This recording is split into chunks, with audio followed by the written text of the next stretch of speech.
এখন আমি কড়াইয়ের মধ্যে তেল দিয়ে দিলাম। আজকে আমি বেগুনের ঘন্ট বানাবো, চিড়া দিয়ে। আপনারা দেখতে থাকেন কেমন হয়, তারপর আস্তে আস্তে দেখুন দেখে দেখে।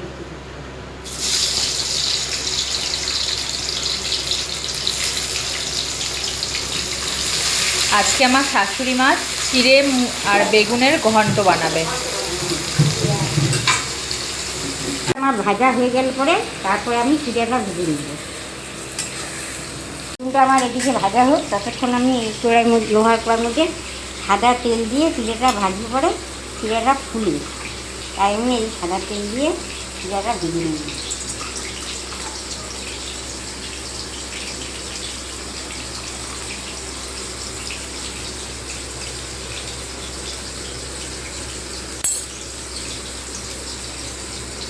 চিড়া দিয়ে ভেজে নিয়ে কিন্তু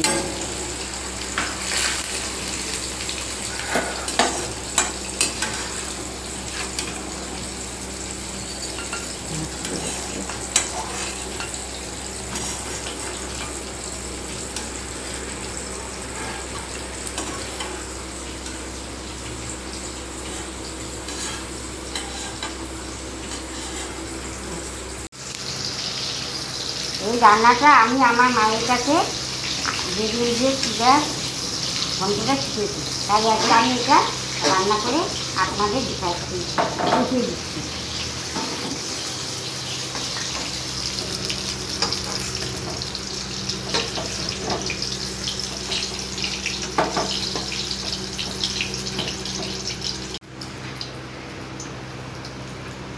তেজপাতা ফোড়ন দিলাম। এখন আমি পেঁয়াজ বাটা দিই।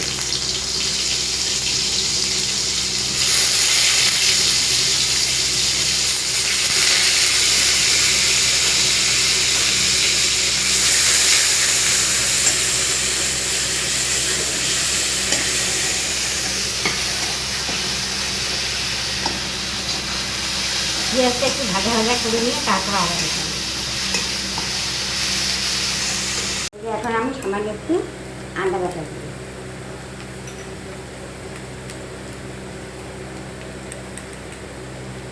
সামান্য একটু লঙ্কা দিই।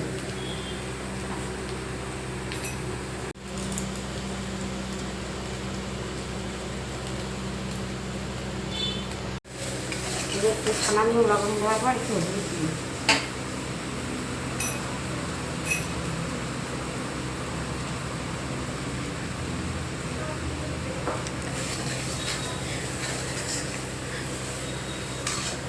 মা, তুমি কি দিদার থেকে রান্না শিখেছো? হ্যাঁ, এই রান্নাটা আমি আমার মার কাছ থেকে শিখেছি। একটু কষার জন্য জল দিয়ে দেবো। দিদাও তাহলে খুব সুন্দর রান্না করতো। মোটামুটি করতো। এখন আমার মার তো সাথে আমি ভালো বলি, তা বাড়ি দেখাবে না যে আমার মা খুব রান্না করতে ভালো। না, তোমার হাতে রান্না তো খুবই ভালো।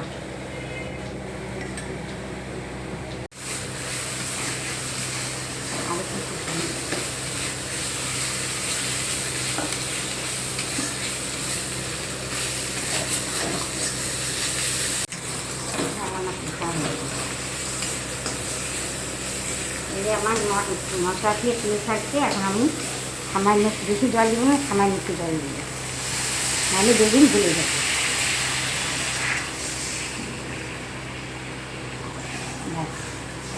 জলটা ফুটিয়ে পরে বেগুনটা দিয়ে ফুটে গেছে। এখন আমি বেগুনগুলো দিয়ে দিলাম। বেগুনগুলো এখন আমি দিয়ে দিলাম।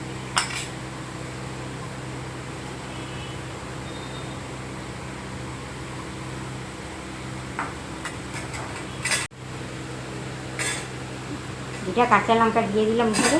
এখন আমি চিড়াটা দিয়ে দিলাম।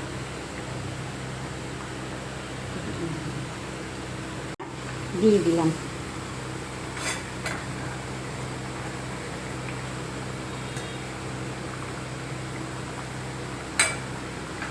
মেন কোর্স হচ্ছে জিরা বাটা, এই জন্য এটা এখন আমি লাস্টে দিলাম। আপনারাও এই রান্নাটা করে দেখবেন কেমন লাগে খেতে, কমেন্টে জানাবেন।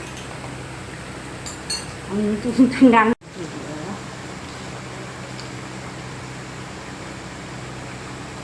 এখন আমি একটু সামান্য এর মধ্যে চিনি দিয়ে দিলাম।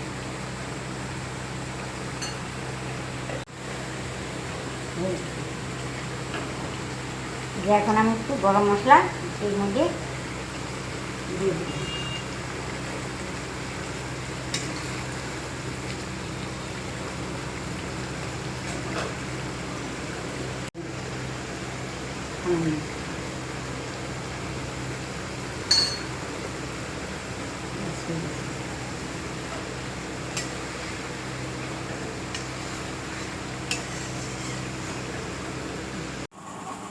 এই রান্নাটা বেগুন চিড়া ঘন্ট আমার মায়ের হাতে।